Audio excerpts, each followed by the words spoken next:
자, 그 다음은 이제 29장인데요. 29장으로 가면은 마슬로바의 이야기가 나옵니다. 마슬로바를 1, 2장에서 다뤘잖아요. 자, 지금 이제 29장이 됐으니까 몇 장을 건너뛴 거예요. 무려 27장을 건너뛰어 가지고 다시 마슬로바로 왔습니다. 마슬로바는 자기가 징역수라는 게 실감이 나지 않아요. 나는 지은 죄도 없는데 내가 왜 이렇게 됐지? 지금 이런 상황이고요.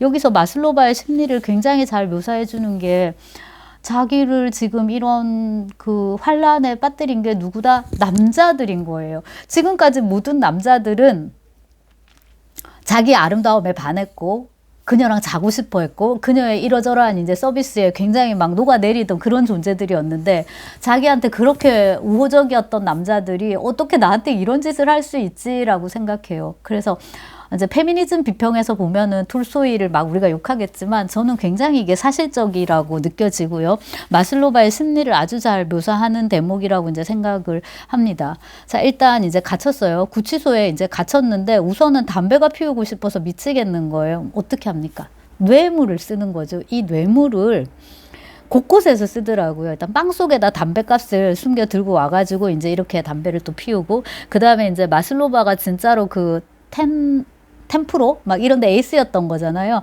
곳곳에 고객들이 있는 거예요. 그래서 그들을 이제 이런 식으로 조금 해가지고요. 이게 이제 자기의 이런 욕구들을 예를 들면 이제 담배 피우고 이런 것들을 이제 충족을 시키는 거죠. 그리고 이제 30장을 가면 구치소 같은데 일종의 이제 미결수라고 하잖아요. 아직까지 형이 확정되지 않은 그런 이제 피의자 피고들이 있는 곳인데 거기로 가게 됩니다. 가로 세로 9m, 5m인 것 같아요. 제가 9, 5 이렇게 써놨네요. 그리고 이제 나무 침대가 거기에 3분의 1을 차지하고 있고 시커멓게 그을린 십자고상이 있고 왼쪽에는 변기가 있습니다. 변기통이 있는데 제가 볼 때 뭐 이 정도면은 이게 19세기고 지금 민중들이 이렇게 갇혀 있는 감옥인 거잖아요. 이 정도면 뭐 굉장히 양호하지 않나 하는 생각이 들고요. 문제는 사람이 정말 많아요. 15명이 갇혀 있는데 12명이 성인이고요. 어린애가 3명이나 됩니다. 어린애들이 벌써 무슨 죄를 지었을까?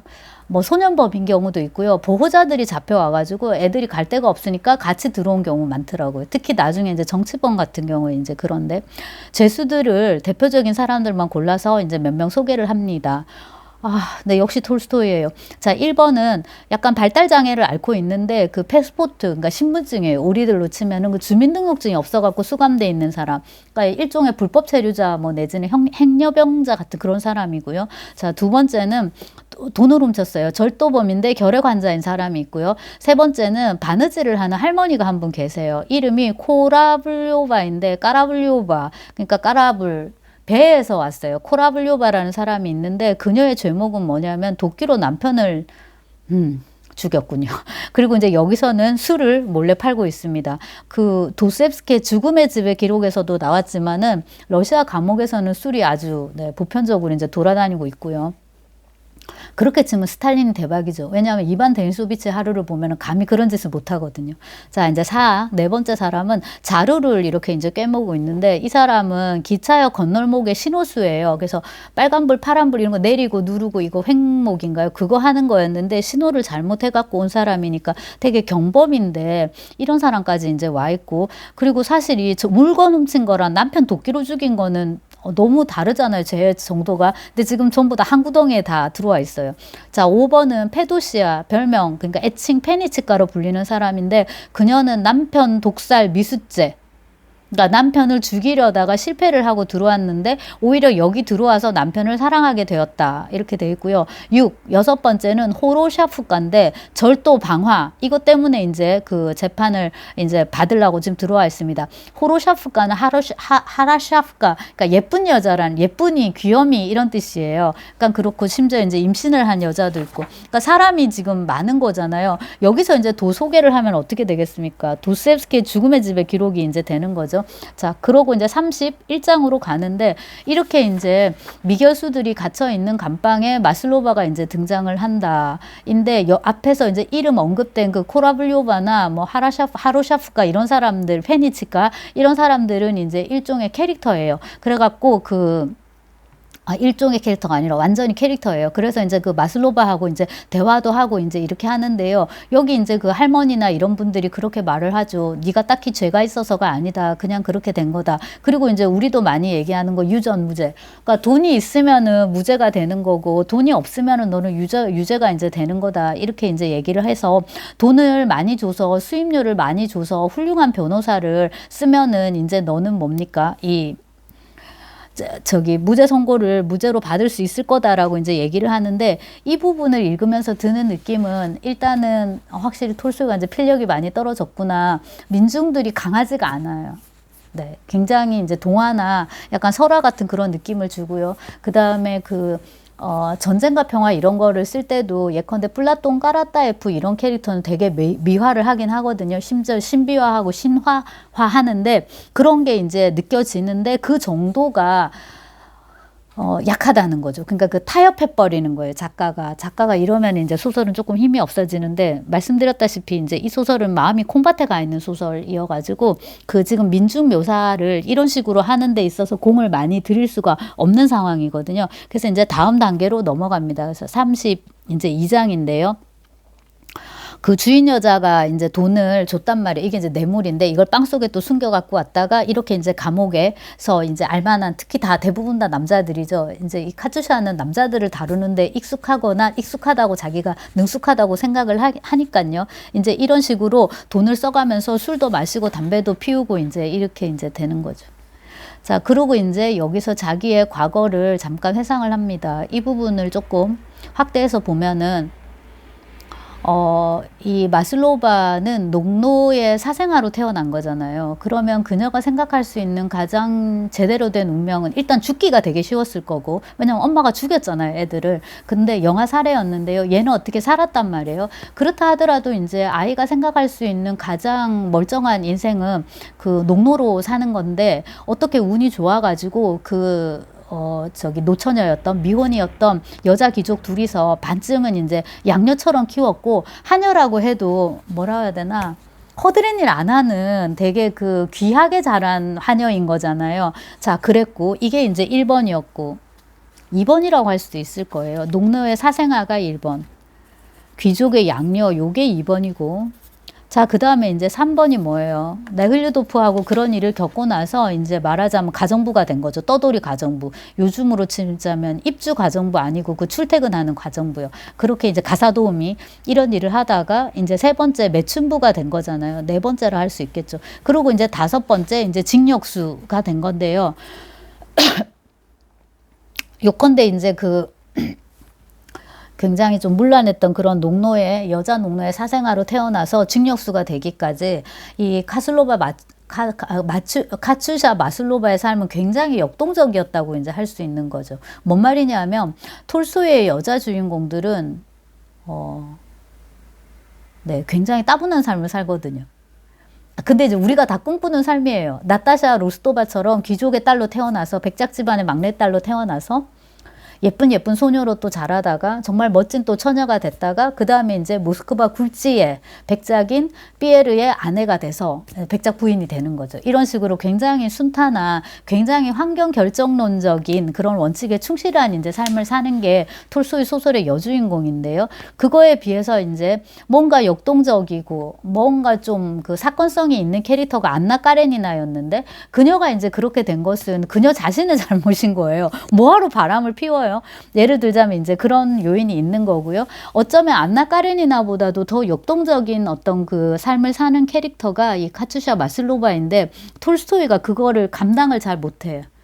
이제 아무래도 7순이고, 그 다음에 이제 이 소설은 카츄샤를 위한 소설이기도 하지만은 안나 까레니나보다 더 남성 주인공을 위한 소설이기도 한 거거든요. 그러니까 안나 까레니나에서 레빈이나 다른 남자 주인공들도 비중을 많이 차지하지만 부활에서는 네글류도프의 비중이 굉장히 커져가지고 카츄샤 마슬로바를 위한 소설이라기보다는, 혹은 그것과 동시에 이 드미트리 네글류도프 공작을 위한 소설이기도 하기 때문에 그녀가 이렇게 이렇게 많이 올라간 거잖아요. 지금 거의 귀족의 양녀에 준하는 수준으로 올라갔다가 징역수로까지 이제 떨어지는데, 이 상승과 하강 곡선이 굉장히 극적으로 그려짐에도 불구하고, 그다음에 이게 뭡니까? 고도가 높잖아요. 추락하는 것은 날개가 있지만 고도도 있어야 되는데 이 높은 고도에서 멋지게 추락하게 되는데 이거를 소설적으로 더 멋지게 보여줄 수도 있을 것이지만은 그런 게 이제 조금 이제 약하다는 거죠. 그리고 이제 이거를 감당하기에는 안나 까레니나에서 안나보다도 더더욱 이 카츄샤 마슬로바의 어떤 심리적인 그런 거를 묘사하는 비중이 적어요. 그래서 그게 이제 조금 아쉬운 대목인데 그게 적기 때문에 다 뽑아 볼게요. 최대한 뽑아도 많이 되진 않아요. 예컨대 정말 너무 뜻밖이야. 다른 사람들은 아무리 나쁜 짓을 해도 아무 일이 없는데 나는 아무 죄도 없으면서 이런 벌을 받아야 하다니 투덜투덜. 그랬더니 이제 꼬러블려봐 그 할머니가 위로를 하거든요. 속상해하지 말아라. 시베리아에도 사람이 살잖냐. 야 거기도 사람 사는 곳이다. 이렇게. 그랬더니 또 마슬로바가 그런 건 저도 알지만 너무 속상하다. 정말 그런 곳에서 살고 싶지 않다. 저는 지금까지 정말 편하게 살아왔단 말이에요. 이러니까 또 할머니가 그래도 하느님을 거역할 수도 없잖냐. 이런 식의 이제 대화를 하는데 대화가 너무 단순해서 까무러칠 정도고요. 그래서 여기서 이제 그 톨스토이의 남주를 대하는 것과 여주를 대하는 게 아주 달라요. 남주는 생각이 되게 복잡하고 책 얘기도 되게 많이 나오잖아요. 많이 읽고 생각을 많이 하니까. 그에 반해서 여주들은 어떻습니까? 단순무식해요. 그리고 여자 둘이를 지금 갖다 붙여놨는데 둘이서 대화를 나누니까 더 단순무식한 대화가 나오는데 한편으로는 뭡니까? 어떤 분열적인 이성에 맞서는 어떤 여성들의 총체적인 사고방식 그런 게 나와요. 그런 거를 엿볼 수도 있을 거예요. 뭔 말이냐면 이제 이거야말로 그 법륜스님의 이제 증문즉설 같은 갑자기 생각이 안 증문즉설 같은 이제 그런 거죠. 물어보고 증문 즉 답이 아니에요. 답이 아니라 이제 말들이 오가는 건데요. 설이 오가는 건데 거기에 어떻게 보면 이제 인생의 그런 진리가 있는 거죠. 거기도 사람 사는 곳이니까 어떤 식으로든지 사라질 것이고 그 다음에 네가 아무리 분하고 원망스럽더라도 네가 뭐를 넘어설 수는 없다. 뭐를 거역할 수는 없다. 신을 넘어설 수는 없다. 결국에는 뭡니까? 신의 뜻에 이제 충실해야 된다. 이런 식의 어떤 진짜 설법 같은 이제 그런 것들이 나옵니다. 그래서 진리에는 조금 더 가까울 수 있지만은 어떤 소설적인 치열함 그런 언어는 이미 아닌 거죠. 그래서 이게 이제 조금 부활 전반에 이제 그거이기도 할 것이고요. 이 카츄샤 마슬로바가 하는 말이 이거 있잖아요. 다른 사람들은 아무리 나쁜 짓을 해도 아무 일도 없는데 나는 아무 죄도 안 저질렀는데 내가 왜 징역을 살아야 되냐고 하는 거에서 카츄샤의 이제 그런 서러움 억울함 이런 게 느껴지는데 이것도 너무 이제 쉽게 이렇게 표현이 됐다는 생각이 당연히 들고요. 우영우가 뭡니까 여러분 정세옥인가요? 그걸로 이제 변신을 해가지고 제가 깜짝 놀랐는데 나는 사람까지 죽여가면서 이렇게 열심히 살고 있는데 말이지 저게 일도 안 하고 돈을 벌려고 해? 그래서 또 이렇게 가지고 이제 죽여버리고 아무튼 설경구랑 같이 지금 딱 그런 거죠. 난 아무 잘못도 안 했는데 내가 왜 이렇게 해야 돼? 해서 이제 이런 억울함을 토로하는데 여기는 뭐 다 그런 사람들이 있는 거죠. 예를 들자면은 옆에서 빨강머리 여자가 울고 있는데 얻어맞아서 그래요. 아파갖고 울고요. 그 다음에 술을 못 먹어가지고 술이 먹고 싶어갖고 그렇기도 하고요. 또 남자친구가 너무 그리워요. 근데 이 문제는 뭐냐면 이 남자친구가 쓰레기였던 거죠. 그러니까 전자발찌 남이었던 거예요. 딱 봐도 쎄하고 진짜 저거는 누가 대신 안 죽여주나 싶은 이제 그런 캐릭터인 거죠. 근데 이제 그녀가 회상하는 바에 따르면은 친구들까지 다 불러와가지고 그러니까 이 빨강머리 여자 입장에서는 그 남자를 진짜 사랑한 것 같아요. 근데 이제 그 남자 입장에서는 그냥 진짜 놀이개였던 거죠. 그래서 친구들까지 불러와가지고 막 되게 진짜로 못된 짓을 하고 필설로 정말 형언할 수 없는 그런 이제 못된 짓을 하고 이렇게 집단적으로 당한 것 같더라고요. 그러니까 막 생각이 나니까 너무 진짜 괘씸하기도 하고 믿기도 하고 그러면서 또 그리워하는 것 같기도 하고 그래서 이제 이런 식의 민중 특히 이제 그 중에서도 여자 민중에 대해서 묘사를 하는데 조금 이제 어떤 그런 예술적인 그런 문학적인 측면에서 볼 때는 힘이 좀 빠진다, 필력이 좀 빠진다라는 느낌을 받고요. 마슬로바가 이제 이 빨강머리 여자 얘기를 듣고 보니까 너무 불쌍한 거예요. 그래서 너무 안 됐다, 불쌍하다 얘기를 하는데 또 옆에서 할머니가 불쌍하지만 어떡하냐, 그냥 내버려둬라 이렇게 나오거든요. 그래서 여기서도 이제 그 어떤 민중적인 어떤 긍정, 체념 이런 것들 완전히 그 법륜스님의 증물즉설이에요. 톨스토이가 왜 이렇게 쓰고 있죠? 근데 이제 또 다른 식의 어떤 이야기가 나올 거니까 우리가 이제 계속 이제 쫓아가면서 읽도록 할 것이고요. 이 이야기가 지금 펼쳐지는 시간적인 배경은 여러분 봄이에요. 봄 좋죠, 그죠? 예. 근데 봄에 사람들이 제일 자살 많이 한다고 하는데 유종호 선생님 말 맞다나 나는 매주 시체를 보러 간다. 4월 이맘때 제일 많이 부검을 한다고 그 책에 보면 그렇게 나와 있던데 지금 너무 예뻐가지고요. 이럴 때일수록 우리가 더 이제 조심을 하고 자꾸 시선을 안으로 돌리지 말고 밖으로 돌려가지고 최대한 자기 자신을 이렇게 너무 옥죄지 않도록 하면서 행복하게 살 수 있는 행복은 정복되는 것이다. 저절로 찾아오는 게 아니라 정복되는 것이다.